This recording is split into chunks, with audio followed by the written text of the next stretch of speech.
Param, pam, pam, pam. Hello ljudi. Hello! Dobrodošli u novu epizodu Big Podcasta. Danas imamo jednu predivnu gošću s nama. Ovdje je moja draga kolegica Slavica de Jong.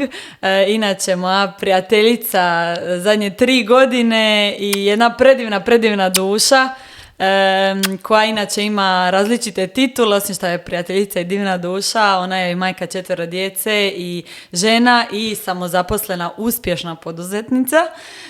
Hvala ti puno što si došla ovdje i kao gost na Big Podcast. Hvala ti, Barbara. Joj, kako si me predstavila. Hvala ti na svemu što si rekla, jer to stvarno je tako. Je, istina, to bravo. je tako, hvala. Istina, je. Ja ti nikada ne bila gala. Uglavnom, upravo o ovome što ste sad čuli između nas dvi pričamo u današnjoj epizodi. Skoro sam rekla nešto drugo, pa sam se zaustavila. Ali si prigrizla jezik. Znači, generalno pričamo o umenjivanju uspjeha među ženama sa naglaskom na poslovni uspjeh i blago ako ostane vremena, ako poželimo, ćemo se dotaknuti na feminizam i naš stav prema cijelom tom pokretu.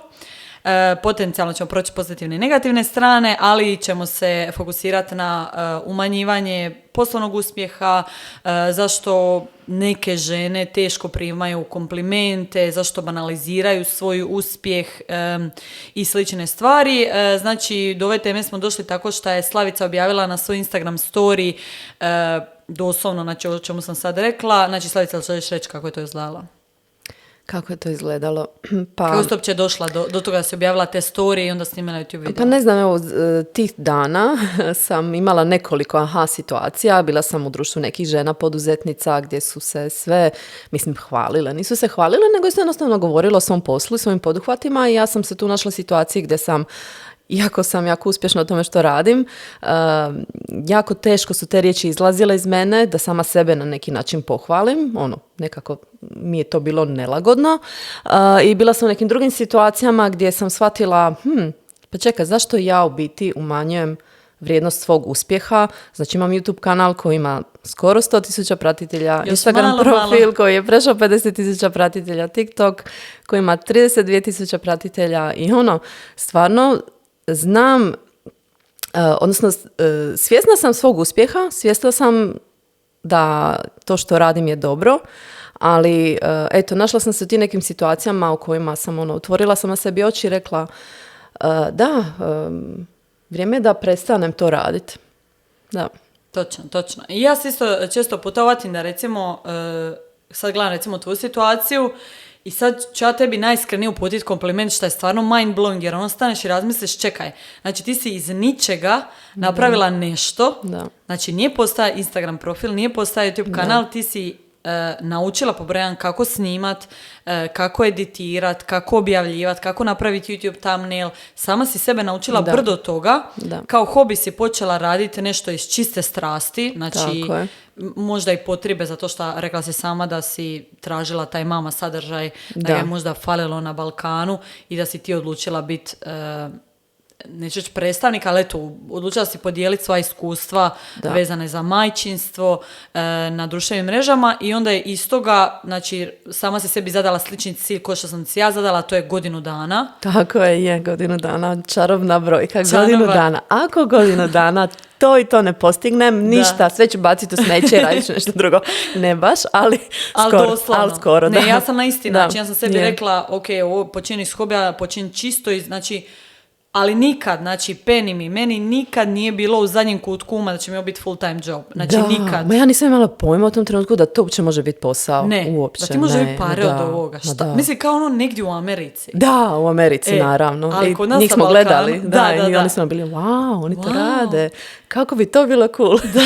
I onda, staneš, samo sebe naučiš neke stvari i eto, sama sam si zadala taj izazov. Objavit ćeš 2 videa tjedno, 1 godinu dana i onda ćeš... Ček, mi imamo istu priču. Isto? Nisam to znala. Nisi znala? Da. Znači imamo istu priču da doslovno sam rekla nakon 1 godinu dana šta bude, bit će i tad ću uopće početi razmišljati šta ću dalje. Znači možda ću prestati, možda ću nastaviti, ali ću to napraviti, samo sam sebi zadala izazov. Znači isto kao i ti. Pa da, ja sam kao, Bela je moje treće dijete navršila godinu dana, ja sam bila na porodiljnom i htjela sam se na neki način vratiti u posao, ali nisam htjela ići negdje raditi 8-9 sati dnevno i prepustiti djecu nekom drugom na čuvanje. I htjela sam onda, stala sam sama sa sobom promislila, možda je vrijeme da ovaj hobi postane nešto više, ali ajmo dati tome tu godinu dana, vidjeti kako će to ići i onda ako to stvarno nema nikakvog smisla, naravno da neću na to gubiti vrijeme, pronaću nešto drugo, radit ću nešto, bavit ću se nečim i tako je to krenulo. I tako je krenulo da si sad nakon koliko godina? Pa sad je od tog trenutka prošlo malo više od 4 godine, ali prije toga sam ali to si, nekoliko godina to uradila kao hobi. Kao hobi, da. Znači pune 4 godine i pune 4 godine ti full time radiš ovaj posao, mislim normalno više ti je krenulo zadnje 3 godine, znači ti godinu dana konstantnog rada i zadnje 3 godine to ti je full time job, znači užasno si uspješna u tom polju, znači tvoji stvarno, ljudi ne razmišljaju o tim stvarima, vi gledatelji, ali kad se ja uspoređujem, ti nisi uopće u mojoj kategoriji, ti si mama sadržaj, ja sam neki totalno drugi sadržaj, ali kad se uspoređuju tvoje brojke i tvoj engagement, znači koliko ljudi te lajka, koliko ti komentira, koliko ljudi, znači kako si ti zajednicu ljudi stvorila, to je nešto nevjerojatno. Znači, rijetko ko se u Hrvatskoj može usporediti sa tvojim brojkama s obzirom na engagement i followere koje imaš. Pa ja volim to tako misliti, drago mi je da ti to isto vidiš. Sad, ponovno sam htjela reći, ima i drugih, naravno, i drugi su jako uspješni. Ne znam baš ko u Hrvatskoj iskreno ima... Da? Ne, znači za 50.000 pratitelja na Instagramu i 100.000 na, skoro 100.000 na YouTubeu, ti imaš nevjerojatne brojke. Tu su 3 društvene mreže, i stvarno je tu puno posla i stvarno se jako trudim oko toga, tako da jako sam zadovoljna sa svim i što sam htjela reći? Ne znam. Hvala ti što si ti to primijetila. Točno, bravo. To je točan odgovor na kompliment, bravo Slavice. Obe radimo na tim odgovorima. Uglavnom, sad bi ja malo još pričala i o tebi i o tvojim uspjesima i cijelom tom putovanju, ali nismo sljedeći podcast, drugom podcastu ćemo više o tome. Tako je, u ovome ćemo se više fokusirati na temu koju je Slavica nedavno snimila YouTube video, o kojoj ćemo više pričati u detalje u ovoj epizodi, a to je zašto neke od nas žena o kojim se naziv poistovjećujemo s tim, umanjuju svoje uspjehe i poslovne i privatne, znači recimo za tvoj imaš obiteljski život, znači imaš poslovni život, imaš različite te aspekte u životu, zašto teško prihvaćamo komplimente, lako, neću reći lako, ali dajemo ih onako od srca drugima i normalno je da drugi prihvate, a neke od nas žena jako teško prihvaćamo, vjerujemo u te komplimente ili ih umanjujemo. Da. Što ja mislim o tome? Što ti misliš? Ja mislim da to stvarno proizlazi iz ranog djetinjstva. Naravno da tu ima velik utjecaj i kakav je neko kao osoba i nečiji karakter, ali ja bih to povukla crtu s tim, sa samim odgojom i kako smo mi kao djevojčice male odgajane da budemo tihe, da budemo... da ne iskačemo previše iz nekakvih okvira, ako smo na igralištu da se ne penjemo previsoko, ako trčimo da ne trčimo prebrzo, ako smo preglasne da ne budemo preglasne. Pravilno sjedi, nema ovako sjediti, moraš ovako sjesti, ne možeš raširenih nogu normalno. Da, i da kad te tako s tim bombardiraju od ranog djetinjstva, i to sve bude, ja mislim, sve izražanije i kad smo u pubertetu i kasnije. Jako smo koncentrirane na to kako nas neko drugi percipira, jesmo li se uklopili u te nekakve okvire i onda postanemo jako samokritične prema sebi i postanemo jako nesigurne u sebe i sve to, jer nam uvijek neko nešto komentira kako smo se obukle, kako smo ovo napravile, kako smo ono napravile, jesmo li bile preglasne, jesmo li bile presamouvjerene, premalo samouvjerene, premalo. I onda cijelo vrijeme sam sebe bombardiraš tim mislima I onda kad dođe nekakav kompliment, onda ti misliš, čekaj, jel to stvarno tako? Ma ne, to je možda... Zašto ova Da, osoba meni da. ovo govori, pa je li ovo istina, Da, pa je da. li... Da, Je li uglavnom, to- da, je li rekla to- bi da smo i ti i ja jako samopouzdane osobe. Da, ja sebe vidim kao samopouzdanom Jako. osobom i to je baš zbog toga kontradiktorno. Da, jako kontradiktorno. Da, Tako da ne želim da. da ljudi ovo slučajno zamijene da nas nismo samopouzdane, da kao ono, nego nešto totalno, znači teška suprotnost. Dvije iznimno samopouzdane osobe koje znaju kakva su osoba, znaju šta vole, ne vole, znaju šta je istina, šta nije istina, ali kad se nađemo ispred nekog iskrenog komentara koji možda čak i znamo da je istina, znači znamo da je istina, Da. zašto mi umanjujemo to u smislu, ja sad Slavice sam rekla, ajme Slavice, taj ružičasti džemper ti je famozan. Slavica se trebala prigristi jezik da ne kaže, ajme, ma uzela sam ga na popustu, ma ne, posudila sam ga, Da. ma ne, ovo je ništa, ono, Da. Ma ova mala majica, to je da. ma ono, ne, znači ono, zakon je znan danas, znači danas gorim. Znači, uglavnom, neke od žena, naravno ne sve, imaju tu tendenciju banalizirati ne samo svoje uspjehe, nego ih i umanjivati. Znači ti imaš, misliš da je razlog u tom djetinjstvu, znači u načinu odgoja i to. Tu kreće. Da, mislim tu da tu kreće. Da. Dalje se to samo nastavlja. Da.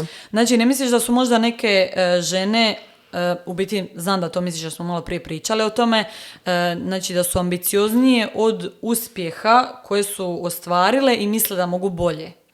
Da, to, mislim, kad pričamo u ženi koja je ambiciozna, ali ovo sam rekla u biti ista je stvar i za muškarce. Mislim da to sad nema razlike između žene i muškarca, Točno. ali jednostavno ako je neko ambiciozna osoba i ima nekakav cilj i prije nego što dođe do tog cilja već vidi, aha, to će biti u redu, već razmišlja dalje o onom nečem sljedećem. Sljedeći korak. I onda u biti ti nikad nisi postigao nekakav svoj krajnji cilj. Uvijek ima nešto dalje, ima nešto sljedeće. Pa smo komentirali, onda nikad ne slavimo vlastite uspjehe, jer uvijek nekakav taj sljedeći uspjeh još nije tu.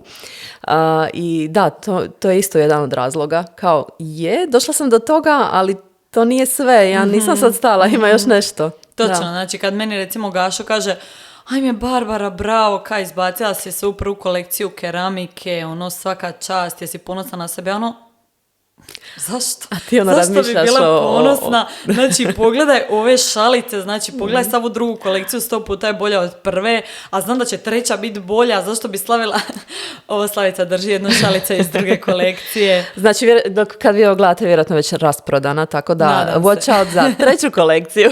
Biće božićna kolekcija velika, da, bit će jako juicy, bit će, mislim, neću vam previše dizati. Ajme, Barbara, bacaš Ali me će u biti trošak.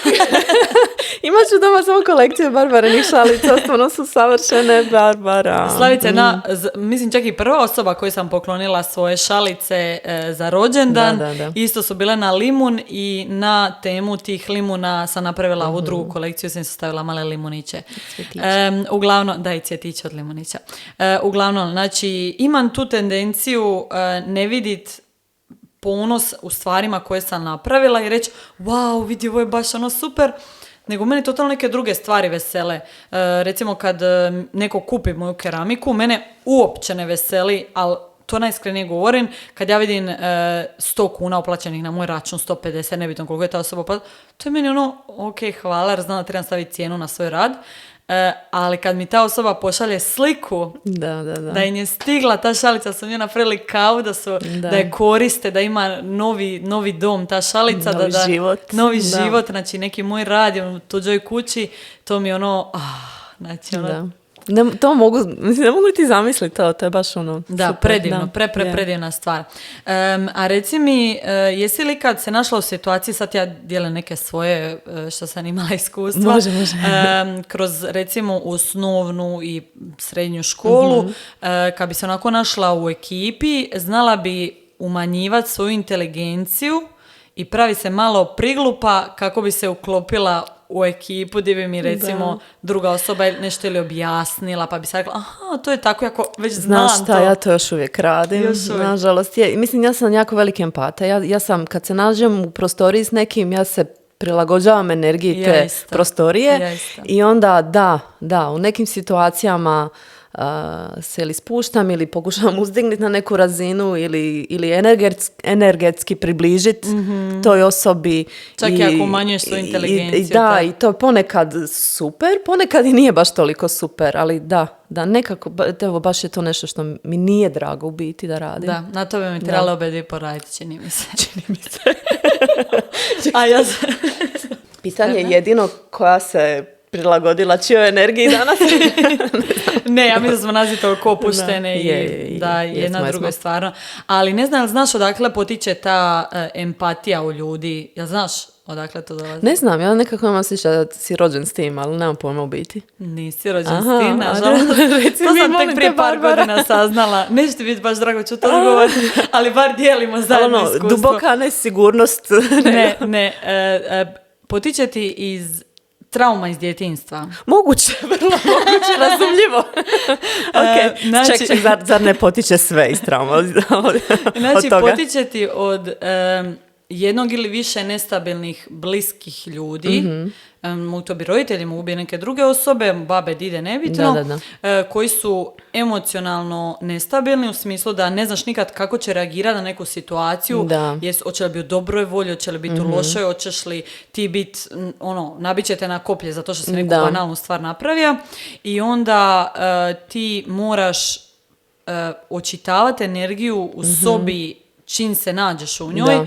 i vidit, prema kojoj osobi se trebam prilagoditi kako ne bi eskaliralo u neku Da. neželjenu situaciju. Je. Znači, od To je ti ono dolazi odrastanje u empatija. obitelji sa više djece. Gdje svaki ima nešto svoje i kad moraš se prilagoditi da ne bi bilo bum, eksplozija. Da. Je, jasno mi je. To, od tudi dolazi Ima empatija, smisla. tako da. Nadam se da ne prouzročujem velike traume svojoj djeci. Okay, Ja mislim dobro. da si dobro, Slavice. Mislim da si dobro, stvarno. Mislim da bi se većina ljudi složila. Vidit ćemo za 20 godina. I manje. Ne znam, smo to prošli. Zašto neke žene ne prihvaćaju pohvalu?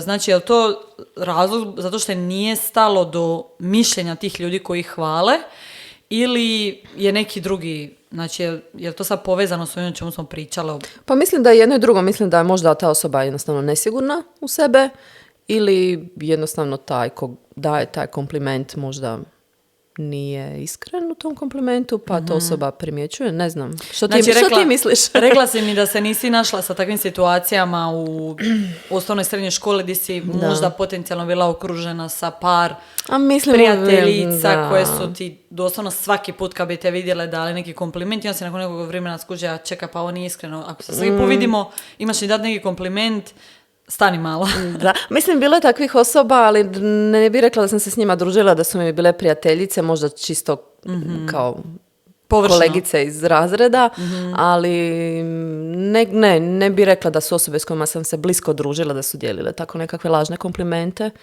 Bar se nadam. Jer ima nekih ljudi koji dijele komplimente samo kao bi dobili zauzvrat kompliment. Da. A mislim da mi koji se recimo možda malo borimo sa primanjem komplimenta trebamo naučiti samo reći hvala bez da uzvratimo s komplimentom. Da, ali reći hvala i stvarno to misliti. Jel lako je reći hvala? Znaš, lako je reći hvala. Ajme, majko. Je, ponekad kažeš hvala, ali onda ti prođe milijun misli u glavi i je li to stvarno tako, ma nije. Znači, biti onaj unutarnji glas. Da, ja često mislim puta da znam reći on hvala. je jako puno bitniji nego ovaj. Je. Ja često puta znam reći hvala, a realno uopće ne vjerujem u to. Znači, samo kažem hvala, cijenim što ti imaš takvo mišljenje, ali ja ne vjerujem u to i to je to. Znači, da. I sad nećeš ulaziti u nekakvu diskusiju s tom osobom, jer nije ti bliski prijatelj, nije ti neka osoba s kojom ćeš to diskutirati. Ma ne, čak ako je bliski prijatelj, isto neću ulaziti u diskusiju. Pa da, ni vlastiti muž, ni... A ne, muž da, mislim, dobro, to ću... Da, ali taj unutarnji glas je jako, jako, jako bitan. Ja mislim najbitniji, jer on ostaje s tobom, on ide s tobom u krevet uz muža i njega trebamo trenirati. Da, to je taj ego koji realno, za njega je čak i dobro da ga ne, jer ima ljudi koji imaju toliki ego da kad im kažeš stara moja, ovo si to podradila, a njima je ego Da, ono, da. izlazi ono priko sve, napuše se ono ko do nebesa im bude i onda ono ne možeš ih spustiti na zemlju. I sad mi koji recimo nemamo problema s tim, znači nama je ego na mjestu, rekla bi, mi imamo problema sa analiziranjem situacije do te mjere da gledamo na koji način mi primamo ili nečiji kompliment ili na koji način neko gleda naš kompliment u smislu. Recimo sad si ti u prostoriji i imaš 3 osobe ispred sebe i sad su ti 3 osobe, jedna osoba ti dodijela komplimente, nebitno. I ti odgovoriš sa hvala. Jedna osoba to može percipirati kao da si ti samopouzdana osoba. Druga osoba može reći, ajme vidi ova prepotentna, ono primila odmah kompliment, hvala, nije ti bila da. Treća osoba može reći, a si ti vidio ove šta je ono lažno skromna, ono kaže hvala, ono. Znači, jako smo podložni ton subjektivnom prihvaćanju komplimenata kako će drugi percipirati, jesam li ja lažno skromna, jesam li ja iskreno skromna, jesam li ja malo egocentrik, jesam li narcisoid, jesam li samopouzdana, jesam li previše prepotentna. Mislim, primjećujem i takve situacije jer percepcija, mislim, svak gleda i na istu stvar na drugačiji način iz svog nekakvog kuta i svoje pozicije, tako da će neko naše možda samopouzdanje shvatiti u potpunosti na krivi način ili kao nekakvu narcisoidnost ili što već. Preveliko samopouzdanje, ono, vidi ih nešto šta rade. Mislim da to od toga dolazi od njih samih, gdje su oni sami sa sobom i sa vlastitim samopouzdanjem i tim vlastitim egom, tako da to zaista ovisi o njima. I mislim da se mi ne bi smjeli previše zamarat tom tuđom percepcijom nas. Jer to je opasno područje, jer onda mi mijenjamo vlastito ponašanje prema onome kako nas neko drugi percipira, a u biti to je ono potpunosti krivo. Mislim, to nema nikakvog smisla. Svak će nas vidjeti na drugačiji način i jako je bitno da to ne internaliziramo, kako da to kažem, jer to nema veze s nama.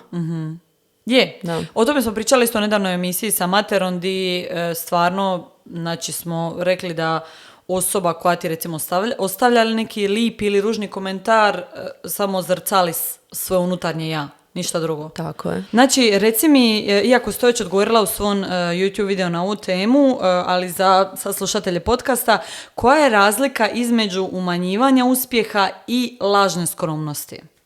Nemam pojma što sam odgovorila u svom videu, ali ajmo iz početka. Ajde, može. Lažna skromnost i umanjivanje vlastitog uspjeha. Moja prvotna reakcija na svaki nekakav kompliment ili nešto uvijek onako, ja bar tako mislim, ono je relativno skroman, osim ako baš nije taj neki dan kada sam ekstra samopouzdana. Ali rekla bi da je glavna razlika ono što ti u tom trenutku tvoj taj unutarnji glas u biti govori. Je li to ti taj unutarnji glas u tom trenutku govori je, bravo Slavice, i navija za tebe, uspjela si, i ti si rekla ono je, hvala ti što si to primijetila, baš mi je drago. Ili ti kažeš kao hvala, ali ti taj unutarnji glas kaže ne znam baš Slavice, to što radiš su gluposti, nisi baš skroz uspjela.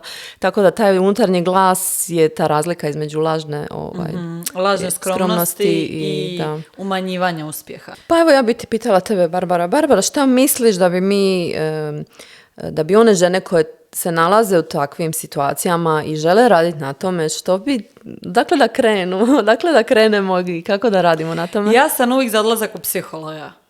Uvijek. Znači, psiholog mi je pomogao nemjerljivo puno u prihvaćanju sebe i razumijevanju, ne samo prihvaćanju, nego razumijevanju same sebe i načina koji ja gledam druge ljude, ja gledam sebe, druge ljudi gledaju u mene, šta mi je potrebno u životu, koja je razlika između stvari koje su mi potrebne i šta želim u životu. To da ako imate sredstva tih 200, 300, 400 kuna, koliko će psiholog dođe, da odete na tih sat vremena, normalno treba biti dobar psiholog koji vama paše, mislim da je to baš najbolji mogući način za vidit razlog zašto se ponašamo, kako se ponašamo, psihoanalizirati neke stvari koje, znači kad kažu ne treba meni psiholog, ja imam svu najbolju prijateljicu.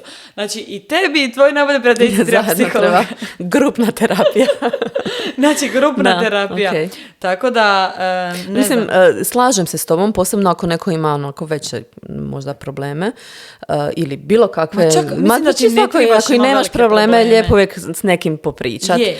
Mislim Ali da ako ne trebaš realno, ako imat. neko možda iz nekog razloga ne vidi potrebu da ide psihologu, možda da priča neku knjigu, da gleda nekakav podcast edukativni. Ima puno i psihologa, baš pravih psihologa koji imaju svoje podcaste i koji imaju svoje knjige, koji imaju... Je. Znači, ako tebi ne odgovara to da ti fizički odeš kod nekoga, onda uvijek možeš naći nekakvu alternativu. Ne pričamo o situacijama kad je stvarno potrebno da otiđeš kod psihologa, ali kad čisto rekreativno želiš možda saznati nešto više o toj temi, mislim da bi možda i tako nešto bilo korisno. Je. Meni je super, ne znam, jesi čitala... Nisam. Jako sam slaba zadnjih 15-20 godina. Znači, ja bi jako volila čitati, možda je to moja budućnost, čitanje. Jordan Peterson, Aha. on ti ima odličnu knjigu 12 pravila za život. Jako je popularna, znači prevedena na 1000 jezika. To sam sad bubla, nije to činjenica. Je li postoje 1000 jezika? Ali on ima i podcast. Koji je meni odličan. Mislim, ja sad vama mogu reći par podcasta koji su meni generalno pomažu da budem, da razumim sebe, da budem, ne znam, bolja verzija sebe, ali to ću ti reći kasnije, jer sad sam vidjela da sam morala izbrisati podcast aplikaciju. To je, na primjer, nema... meni puno realističnije, gledajući sebe, znači knjigu vjerojatno neću pročitati ali možeš sljedećih 10 audiobook godina, poslušati. ali audiobook ili podcast je nešto što bi definitivno mogla ovako na neku ja ti temu. u prosjeku u zadnjih 3-4 godine slušam minimalno 2 sata podcasta dnevno. Znači, to mi je ono minimalno. Bome, ti imaš ekstra vremena. ali gledaj, znači, ako ti Šalim se, Barbara. dobro, ja nemam dicu, tako da imam ekstra vremena. Ali gledaj, realno gledajući mogu ja to vrijeme stvoriti da mi je prioritet. Stvar je prioritiziranja. Ovo nije uopće prioritet, ovo je naprosto umjesto muzike pustiš podcast i slušaš jako je za tebe to, amo biti realni i nerealno uz dicu koja su 4 dice, svako uvijek nešto hoće, kaotično je, nebitno kako, ali eto, znači 2 sata dnevno mi je neki onako minimalni prosjek. Dobro, ali mogla bi umjesto scrollanja na TikToku poslušat podcast. Ali možeš oboje. Mogu ja ti oboje, pustim u isto vrijeme. podcast, ja ti pustim podcast i onda ti scrollam. Uglavnom, Ne preporučamo to.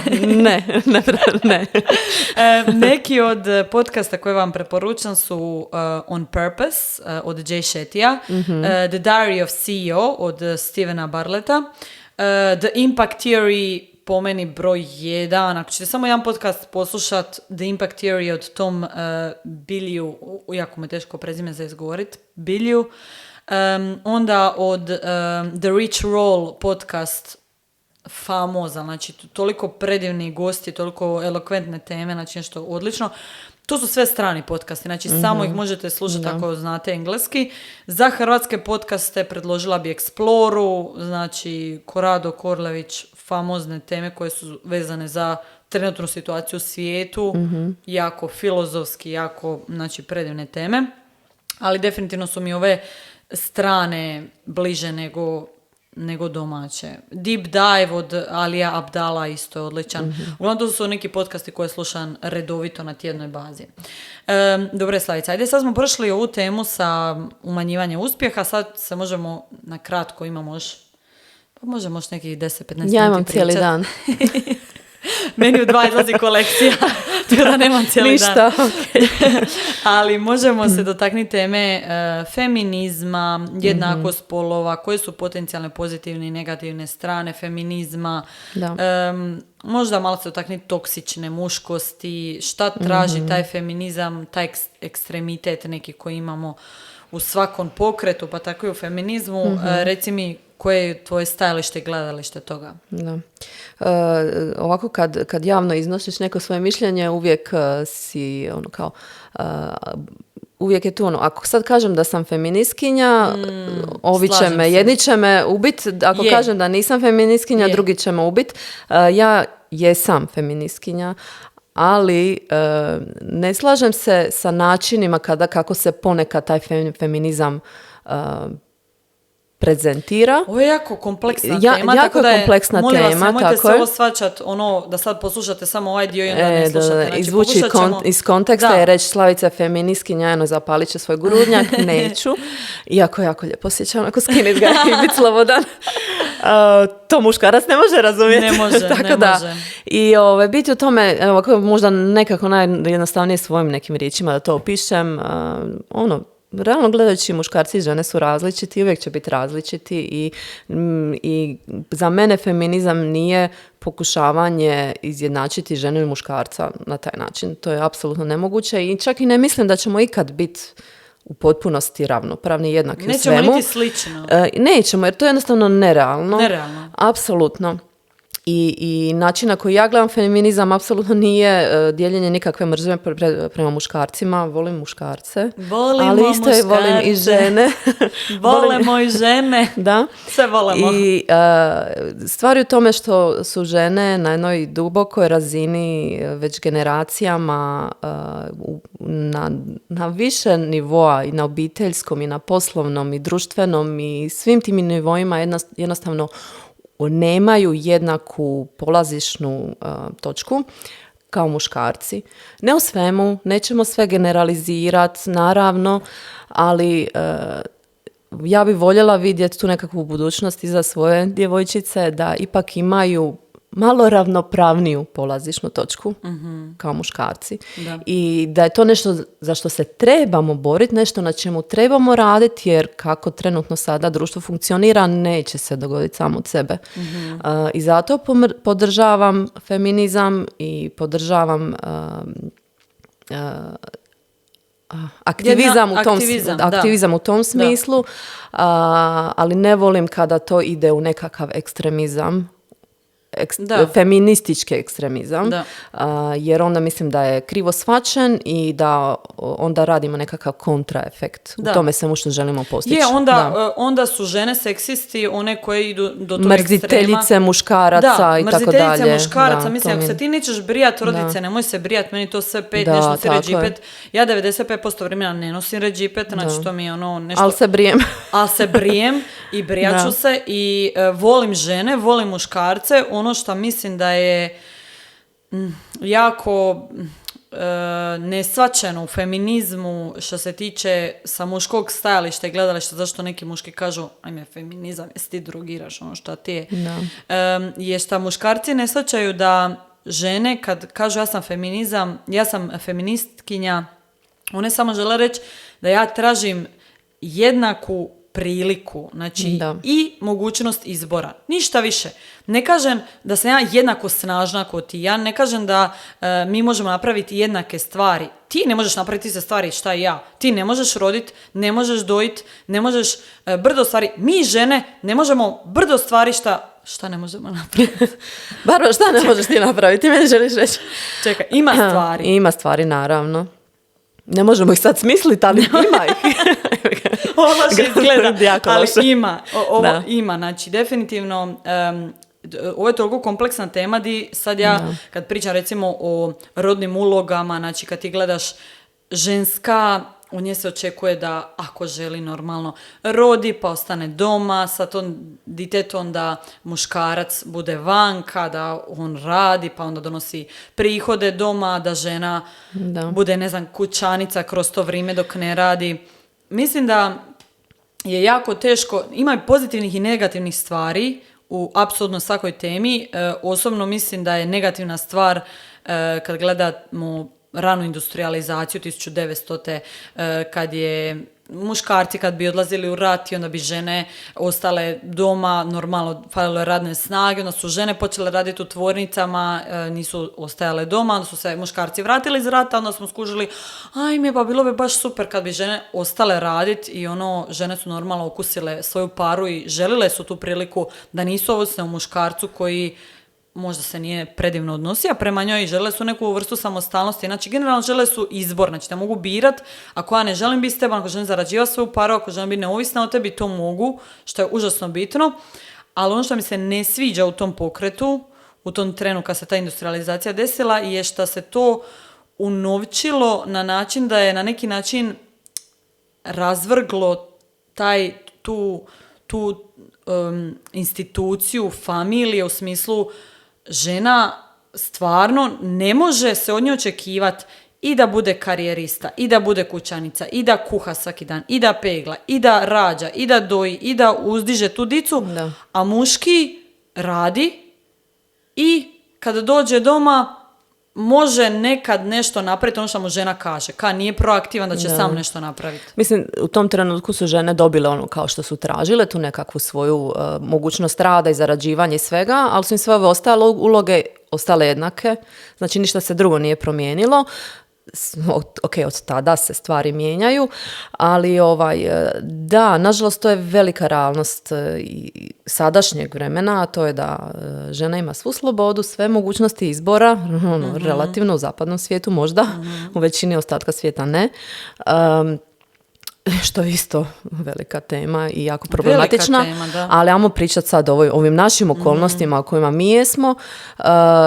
I apsolutno ista stvar koja, ja sam rodila, ja sam ta koja je ostala kući i mom mužu se svijet promijenio toliko što je postao tata, ali to je to. On je dalje nastavio raditi, voditi svoj život kao i do tada. Znači daleko od toga da on nije muškarac koji će apsolutno svemu pomoć i neke stvari i bez da ga ja pitam i tražim i on je u nekim tim stvarima je čak i i iznad prosjeka, ali i dalje je to daleko od nekakve ravnopravnosti. To je sad stvar naravno našeg dogovora i naše komunikacije i mi je imamo tu recimo sreću da živimo u takvoj zajednici koja je, ajmo reći, na taj način idealna, ali ono što sam ja htjela reći, povući crtu je način na koji ja to gledam kao nekakvu ravnopravnost do koje želimo doći. Po meni to čak nije da sad moramo postići određen broj postotak žena na CEO levelu u firmama, jer i sad moramo se boriti za to da postoji određen broj žena na tim, u menadžmentu, da mora postojati određen broj žena tu i tamo, jer ne možemo postići samo to ako nismo postigli i sve ovo drugo, i u kući i u društvo, nekakav nivo ravnopravnosti gdje će se to uopće ženama omogućiti, jer ne možeš ti imati u nekoj firmi ženu u menadžmentu ako ta žena morala provesti doma XY broj godina, dok su svi muškarci dalje uzdizali se u poslu i onda su naravno, realno gledajući, oni ti koji će preuzeti te pozicije i onda otvoriti ta vrata svojim drugim prijateljima, a kad žena uđe na neku poziciju, onda da li ona otvara ta vrata s drugim ženama ili ih drži zatvorena jer se boji. Znači tu je stvar žena ženi, kako se mi odnosimo jedne prema drugima i slično. Je. Znam da niti ni ja nisu imali negativne iskustva sa drugim ženama, ko šta neka znaju biti teme kao žena ženi treba biti podrška. Mi smo uvijek imale pozitivne iskustva, nikad nismo imale, jel tako, pričali smo o tome. Pa da, mislim, ne mogu se sad sjetiti. Da te neko baca doli, ali uglavnom ono što sam htjela reći na ovu temu o čemu si pričala je da je jako teško tražiti jednake prilike i jednake mogućnost, znači mogućnost izbora to. Mislim da svaki čovjek, znači bez obzira na spol, treba imati mogućnost izbora, ali tu jednakost prilika iznimno teško definirati kad žena radi stvari koje muški ne može raditi, ko ako želi imati obitelj, znači želi roditi, mora ostati onda XY vremena doma.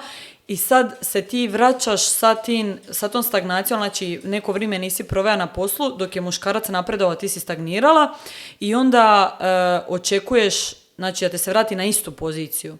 I sad će ovo zvučati poprilično seksistički, ja onako riskiram što ću sad ovo reći, ali po meni bi žena stvarno trebala imati privilegiranu ulogu u društvu ako je rodila.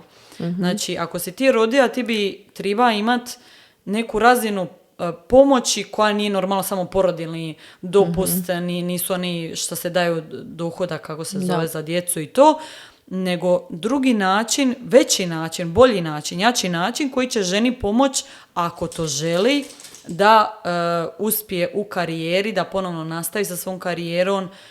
Nekako smislim... Dobro, sad... zašto misliš da je to privilegirana pozicija? Mislim da... Privilegirana zato što kad se vrati, privilegirana s obzirom na muškoga. Pa bilo bi privilegirano da muškarac isto rađa pa da se to njemu ne pruža. Tako da... Mislim, recimo sad, ti si imala 5.000 kuna plaću i sad kad si se vratila sa porodiljnog, ti si, kako uopće žene primaju, to s obzirom na općinu primaju, koliko su djece rodile, kako to ide? Općina ti plaća, Aha, dobro, kratko. mislim da je to nešto za što se prijavljuješ, neće ti automatski nikom ništa platiti. Prijavljuješ. Da. A sad, recimo, sad zamisli, možda ovo glupo zvuči, da postoji društvo u kojem je normalno da, nakon što se žena vrati sa porodiljnog, ima plaću 6.500-7 tisuća kuna. Znači da ima veću plaću nego što je imala, iako je nije radila, iako je primala porodiljni dok nije radila, ali na neki način da joj se pripomogne bar to financijski. Nekakav dodatak na činjenicu što je bila onemogućena radit. To, iako je, da se razumimo, niko nju ne krivi, znači ona je birala to. Da. Ali Razumijem što želiš reći, kao nekakav kompenzacija za to što je izostala s posla zbog toga što je morala biti majka u tom trenutku. Da. Razumijem. Mislim, nije to toliko čudno što ti govoriš, vjerojatno bi se moglo definirati na malo drugačiji način. Ovo možda već je na nekim, govorim, možda već ti pljucaš svoje misli. Dobre, razmislit ćemo malo još uvijek o svemu tome. Nećemo uvesti nove zakone. Da, jako je to teško definirati i jako je teško vidjeti koje su to situacije u kojima se trebaju dati jednake prilike i u kojima bi te nekakve jednake prilike značile diskriminaciju jednog ili drugog. Točno. Zato to je jako teška tema i zato to je jako teško za postići. Ali ono što sam ti malo prije spomenula, to i zato i je bitno da je veći postotak žena na razinama moći, odlučivanju, u saboru, u politici, u menadžmentu, na CEO pozicijama. To je bitno, ali ne možemo se samo boriti za te pozicije na temelju spola. U tom okruženju, već to mora biti, moramo se boriti i u kućnom okruženju, jer to se neće dogoditi ako u kući toj ženi nije omogućeno da se ide boriti na poslu ili u društvu ako je to neprihvaćeno. Gle šta ona ide raditi nakon 6 mjeseci, ili ona normalna, kakva ona majka, a muž ide raditi nakon 2 tjedna ili tjedan dana ili 2 dana i on je i dalje jako dobar tata. Ali žena koja se nakon 6 mjeseci vraća na posao je strašno loša. Tako je, mama, i ona je nemajka. I ta percepcija, sve dok mi ne počnemo mijenjati stvari i u tom pogledu i u kućnom odgoju i u tim obiteljskim stvarima i u društvu, i dalje će postati problem oko toga hoćemo li imati dovoljno žena i u saboru i sve u menadžmentu. kreće od svoje glave, kako ti percipiraš stvari, onda možeš sutra naučiti svoje dite. Istovremeno se sve treba mijenjati i ja sam zato definitivno da se ne daju nekakve pozicije nezasluženo ženama, ali stvoriti te uvjete početne da ta žena može zasluženo doći na tu poziciju, to je bitno. Da. Tako imamo mislim ja nisam znala za taj izraz, ali evo u pripremi ovog podcasta sam saznala za feministički paradoks, što označava situaciju u kojoj žena na poziciji vlasti je došla zato što nije feministkinja, odnosno nije ženstvena, nego se prilagodila muškoj energiji. Aha, ok. Ona je onako, drugačije, znači prilagodila se muškom svijetu, na koji način ona je ona glasnija, jel? Ne znam uopće kako bi to rekla, ali recimo, neću sad govoriti u ime moje sestre koja je inače arhitekta i ima na dnevnoj bazi dodir sa građevinarima, radnicima, izvođačima radova, projektantima, svašta nešto, ali ona uglavnom u tom muškom svijetu i ona se morala prilagoditi, mislim, ona oduvijek i bila, nije nikad bila onako feministka, će roze boje, štikle i vamo namo, ali je definitivno zbog načina na koji ona se prikazuje u tom muškom svijetu, ona sad uspješna. Mislim, jasno to je taj paradoks. Da samo preformuliram, ne kažem da je ona zbog toga uspješna, nego uspješnija. Znači, ona je uspješna zbog svog posla, na način na koji obavlja svoj posao, ali definitivno se morala prilagoditi tom muškom svijetu kako bi bila elokventnija u tom polju. Da. Razumijem u potpunosti, vjerojatno je tako i u mnogim drugim granama, ne samo građevinarstvu, vjerojatno i među odvjetnicima. Slavice, je li imaš još šta nešto nadodat na ovu temu ili misliš da smo površno prošli sve bez... Totalno smo površno smo prošli sve, išli smo na sigurno. U današnjem svijetu se trebaš nada da nisi nikog uvrijedio. Da, mislim da nismo ni mogli nikoga uvrijediti, iznosimo svoje mišljenje, ako to naše mišljenje nekoga vrijeđa, onda ne znam. Hvala Bogu. Hvala Bogu, u redu je.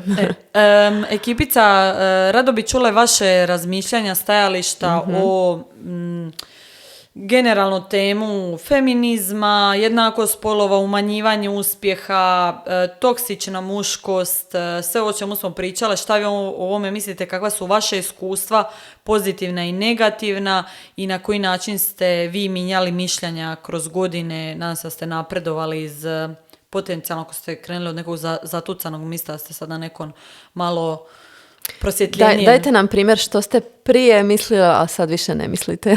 Vaša nekako promjena u razmišljanju. Bravo, Slavice! Znači, trebam te za outro da mi postavljaš pitanja ljudima. Znam to ti na kraju svoje svake videa. Ja na kraju videa imam milijun pitanja koje sam pitala.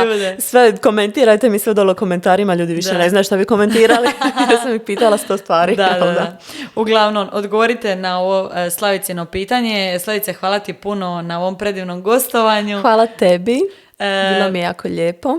Hvala ti. Penny mi je radila tako lijepo društvo, osjećala sam se super opušteno i toplo i hvala ti Penny, isto i tebi. Penny te baš voli, slatka je. Hvala ti puno što si odvojila vrijeme i došla ovdje u moju zabit na poluotok da snimimo ovu epizodu. Mislim da će ljudi to cijeniti i uživati u njoj. Ekipica, vidimo se sljedeći utorak u rođendanskoj emisiji. Meni je 30. rođendan i pričat ćemo o svašta lijepome. Ne znam zašto pjevam, ali eto. Meni je skoro 40. Veselo. Biće velika proslava, a? Moguće i putovanje. Ne znam, vidit ćemo, nisam ništa organizirala. Mi smo, nažalost, trebali odgoditi svoju proslavu. Gašo i ja ćemo zajedno slaviti 30. Njemu je 15. sutra. Sad snimamo epizodu 14. Znači njemu je sutra. Meni je 27. ali on polaže pravosudni ispit 28. Tako da smo odgodili na prvi vikend 12. mjeseca zajedničku proslavu 30. rođendana i to će biti grosse parte. Yes! Super. Da. Ok, ekipa. Ovo je najduži odjava ikad. Hvala vam na gledanju. Komentirajte odgovor na Slavicino pitanje i vidimo se sljedeći utorak. Ljubim vas.